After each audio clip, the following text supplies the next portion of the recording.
Hello everyone, welcome to Durrett's Take. It's that time of the week where I go over my top 10 college football games of the week. So let's get started with the first big Week 10 game with number 4 Ohio State, who are 3.5 point favorites, versus number 3 Penn State, a new game on Fox. This is usually a huge game every year, and that remains the case this year. If Ohio State loses, the logic seems as a two-loss team they should still make the playoffs, but it's not that automatic. They have to win this game, in my opinion, if they want to make the playoffs. If Penn State finally wants to make the Big Ten title game and be considered a big dog for once, they need this win. This matchup is tricky to predict because both teams are coming with some injury questions. Ohio State, they were playing with a backup left tackle last week, and it showed. The backup got injured, so if the backup or starter can't go, that's why I'm hearing, then the Nittany Lions are going to take advantage with their elite pass rush. Penn State quarterback Drew Aller didn't play in the second half because of an injury last week, and he is a game-time decision right now. So if he can't go, now Ohio State should win facing the backup quarterback.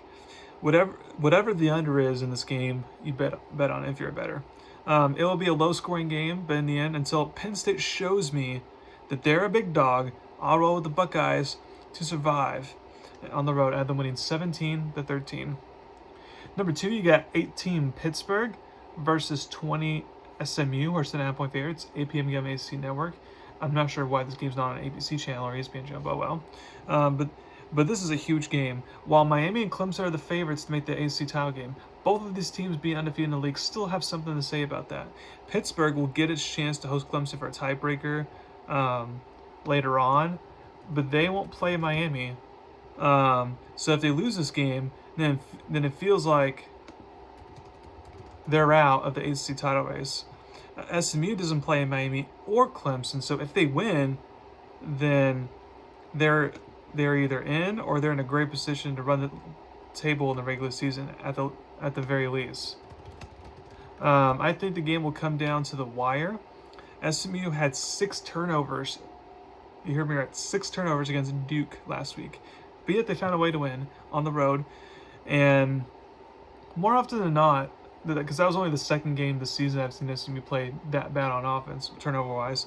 But usually they play more mistake-free football, and being at home won't save them against Pittsburgh, who's good at forcing turnovers. And Pittsburgh will kind of do a lot of bending, but they won't break that much.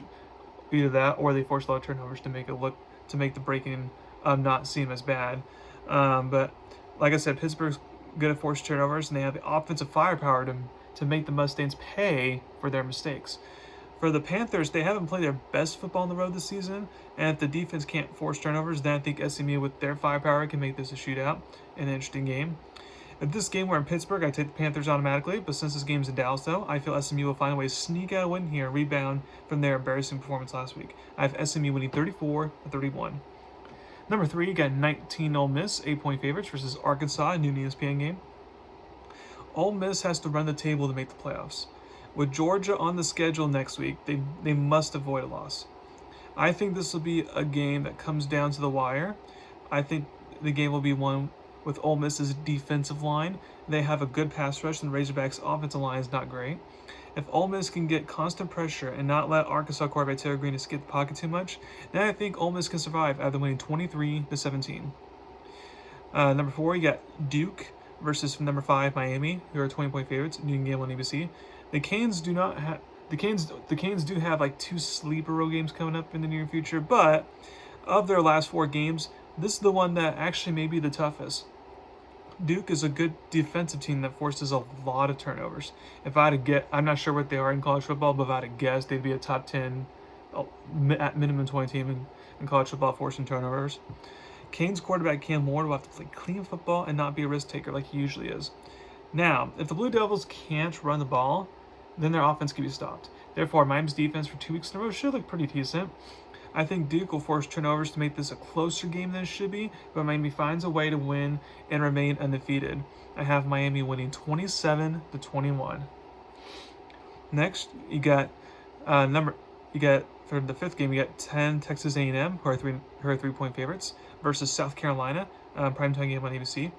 The Aggies are feeling good after the big win versus LSU last week. This is a big game for them. If they win, then even if they lose to Texas at the end of the year, a 10-2 record will get them in the playoffs. They have to be careful in this game not to get overly confident or excited. South Carolina is coming off a bye week, and when the Gamecocks play at their best, they can beat any team. I feel this game will come into the wire, and the Aggies defense will make a big play late to seal the deal and have A&M winning 24-23. Number 6, you got 13 Indiana, who are 8-point favorites, versus Michigan State. 3-3 game on Peacock. There are a lot of potential upsets this week, and this one's one of them. Michigan State plays better at home than they do on the road. The Spartans really need to win this game and try to make a bowl game. For Indiana, assuming they happen to lose at Ohio State in a few weeks, then they really need this win to feel better about making a playoff spot. Indiana quarterback Curtis Rourke might be back for this game. If so, then I like Indiana close. If Tavion Jackson starts again, then I feel the Spartans defense can force a few big plays that could help end Indiana's magical run this year. I have to pick an upset somewhere, and this is my upset of the day. I have Michigan State winning 24-23. Number 7, you got Texas Tech versus 11 Iowa State, who are 14-point favorites, 3-3 game on ESPN. The good news for Red Raider fans is their quarterback Brett Morton is clear to play after leaving last week's game with a shoulder injury. The bad news is he has to sadly go against a good Iowa State defense. Since the Cyclones are coming off a bye week and I don't trust the Red Raiders defense, I'll take Iowa State to remain undefeated, either winning 34-24. Number 8, you got Louisville versus 11 Clemson, 10-point favorites, primetime ESPN game. Clemson's coming off a bye week, so I expect them to be sharp. Since Louisville doesn't have a good defense, the offense should pick up where they left off. The question is, can Clemson's defense make key stops, since Louisville's offense can really get hot at times? I think it could be a close game in the first half before Clemson starts to pull away late. I have Clemson winning 41-24. Number 9, you got a rivalry game in Florida versus number 2 Georgia, 15-point favorites, 3-3 game on ABC. This rivalry game has not been close in the last few years. Can Florida make this interesting with both teams coming off bye weeks? It depends on which Georgia defense is going to show up. If it's the defense we saw against Clemson at Texas, then Florida has a shot. If it's the defense we saw first half against Alabama, or even when they played Mississippi State, then Florida has a chance despite having a backup quarterback. I feel this game will be close early on, but in the end, Georgia will pull away late to keep themselves alive in the SEC title race, either winning 28-12. And then last but not least, you got number 1 Oregon, 14.5-point favorites versus Michigan, 3-3 game on CBS. Teams traveling 2 times this away usually have trouble this year. Could the Ducks be on upset alert here? Possibly, since it's never easy to play at the Big House. However, all Michigan can do is run the ball, and Oregon's defense can easily contain the run. So the only question remains, what can Michigan's solid defense do against a great Oregon offense? I feel the Ducks will do just enough to get the win. I have them winning 27-10. So again, there's a lot of ranked team versus unranked matchups here, so there's a lot of chances for upsets. While I'm not calling for a lot of upsets per se, I do like a lot of the underdogs here as far as betting wise goes. So if you're a bettor, bet a lot of underdogs this week. I'm very much looking forward to another top 5 matchup of Ohio State, Penn State. Well, thank you very much for listening to my podcast today. Please subscribe to my channel and tell about me. Thank you very much. You all have a wonderful day.